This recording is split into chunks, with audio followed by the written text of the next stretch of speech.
Pre processor ಮತ್ತು compiler ಇವರಿಬ್ಬರು ಒಟ್ಟಿಗೆ ಸೇರಿ ಹೆಂಗೆ ಕೆಲಸ ಮಾಡ್ತಾರಂಥೇಳಿ ಇವತ್ತು ತಿಳ್ಕೊಳ್ಳೋಣ.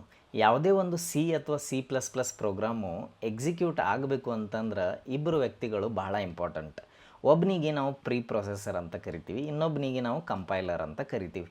ಈ ಕಂಪೈಲರ್ ಏನಿದಾನಲ್ಲ ಇವೇನಂತಾನು ನನ್ನ ಕೆಲಸ ಯಾವಾಗಲೂ ಮೇನ್ ಅನ್ನೋ ಫಂಕ್ಷನನ್ನು ಹುಡ್ಕೋದು, ಅಲ್ಲಿಂದ ಕೆಳಗಡೆ ಹೋಗಿ ನೀ ಏನೇನು ಬರೆದಿರ್ತೀಯಲ್ಲ, ಪ್ರೋಗ್ರಾಮರ್ ಏನೇನು ಬರೆದಿರ್ತಾನೆ ಅದನ್ನೆಲ್ಲ ಎಕ್ಸಿಕ್ಯೂಟ್ ಮಾಡೋದು.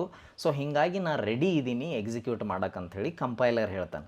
ಆವಾಗ ಪ್ರೀ ಪ್ರೊಸೆಸರ್ ನಗ್ತಾನೆ, ಅಲ್ಲಿ ನಿನಗೆ ಪ್ರಿಂಟ್ ಅನ್ನೋದ್ರ ಅರ್ಥನ ಗೊತ್ತಿಲ್ಲ, ಅದ್ರ ಅರ್ಥ, ಅದರ ಡಿಕ್ಲೇರೇಷನ್, ಅದರದ್ದು ರಿಟರ್ನ್ ಟೈಪ್ ಅದೆಲ್ಲ ನನ್ನ ಹತ್ರ ಇದೆ, ನಾನು ನಿನಗೆ ಅದನ್ನೆಲ್ಲ ಕಲಿಸೋವರೆಗೂ ನೀ ಏನೂ ಮಾಡೋಕ್ಕಾಗಂಗಿಲ್ಲ ಅಂಥೇಳಿ ಪ್ರೀ ಪ್ರೊಸೆಸರ್ ಹೇಳ್ತಾನೆ.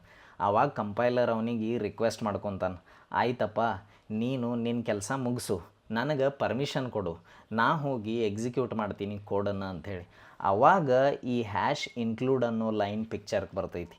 ಪ್ರೀ ಪ್ರೊಸೆಸರು ಇನ್ಕ್ಲೂಡ್ ಅನ್ನೋ ಕಮಾಂಡನ್ನು ತೊಗೊಂಡು ಈ ಥರ ಎಷ್ಟು ಹೆಡರ್ ಫೈಲ್ಸ್ಗಳು ಇರ್ತಾವಲ್ಲ ಆ ಎಲ್ಲ ಹೆಡರ್ ಫೈಲ್ಸ್ಗಳನ್ನು ಓಪನ್ ಮಾಡಿ ಅದ್ರೊಳಗಿರೋ ಕಂಟೆಂಟನ್ನು ಕಾಪಿ ಮಾಡಿ ಕಂಪೈಲರ್ಗೆ ಎಲ್ಲ ಇನ್ಫಾರ್ಮೇಷನನ್ನು ಕೊಟ್ಟು ಕಲಿಸಿ ಮುಂದೆ ಹೋಗಿ ನಿನ್ನ ಕೆಲಸ ನೀ ಮಾಡು ಅಂತ ಹೇಳ್ತಾನೆ.